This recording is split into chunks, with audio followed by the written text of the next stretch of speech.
Well, the first thing I'll say is that I got asked for a quote for this, and I can't remember precise words, but I said something like, the reason we should all do civil disobedience now is because humanity is completely fucked, and there's no other good purpose for your life than to peacefully resist the state corporate planned mass murder that we're in the midst of. And that's it, really, isn't it? I think one of the things that I want to talk about is how kind of I see it as a cultural kind of time that we're in, where first of all it's kind of creative and spiritual and an educational process to work in this way, I think, on a kind of form of embodied resistance. And we have to bear in mind that people are going to become increasingly desperate. And as Chris has just said, things are constantly referenced to be going much quicker than we ever expected. Children in the UK have been risking their lives. They've been on hunger strike over coal mines. They've been down tunnels, protesting against new, very, very destructive projects. So say our friends at the HS2 rebellion, tunnels are the tactic of the desperate. So we're already reaching these points where the most concerned citizens are feeling quite desperate. But we know that when things become more widespread in that way, that a non-violent worldwide movement is going to be a very welcome predecessor to the times that we have ahead. I'm also interested at the moment in our movements that there are various conversations going on around non-violence, and I wanted to sort of say a few things about what I see as important in non-violence, which is that it's not passive and it's not the same as pacifism, that it's proactive, that it is leaderful, and that it takes courage, because the systems that we're trying to overturn, rewire, redesign, or whatever are just design systems, and they could easily be designed differently or made differently, as my friend David Graeber famously said. And I think there are very few options available to good people who want to see a potential for the sustaining of life on Earth. And I, at the moment, quite often feel like I'm in a sci-fi movie or something when I'm talking about this stuff, because it still feels like if you're talking about potential collapse, if you're talking about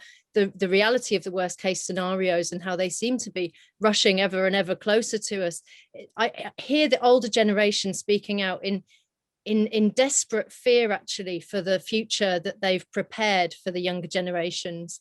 And this future has been inevitably created, I think, by the assault on reason and science and collective power, the assault on our sense of community, certainly in the UK, and the dismantling of people's conception of the fact that there is a possibility for change. And I think neoliberalism wants us to feel precarious and isolated and powerless, and I feel when I meet a lot of people that we're in an epidemic of powerlessness along with COVID, and it's made it much worse that people feel so alone. And we really need masses and masses of people to come together as the kind of antidote to this.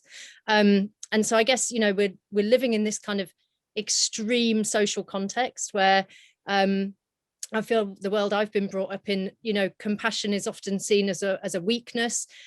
Generosity is the way to lose the main game. Situation is a corporate matter.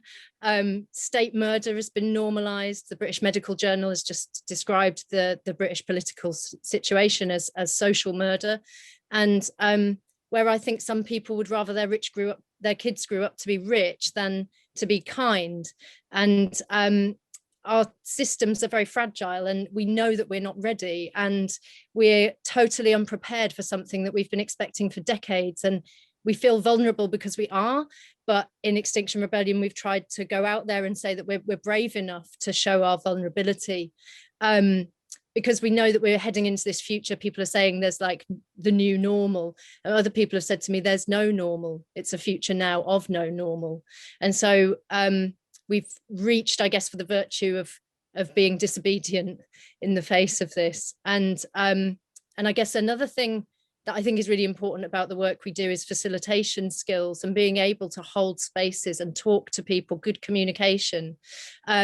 And it's a really important part of doing nonviolent work, is to be a good communicator and to reach across divides, across cultural divides and differences and generational differences, and the patriarchy and ageism, ableism, racism, classism. There's all these lines along which we're all divided and ruled. And it seems like this is the way that the status quo keeps itself going. And so we've got to continue to work towards collective action.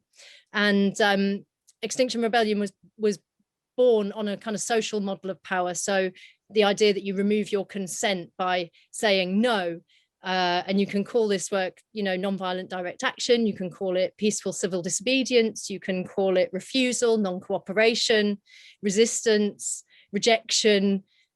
There are many, many names for it, but I think the main thing that I want to close by saying is just that we know that we need to work collaboratively and peacefully and proactively, and to empower people in compassion and in the name of liberation, and in the demand for a world where we aim to base everything around care and freedom as our sort of primary principles.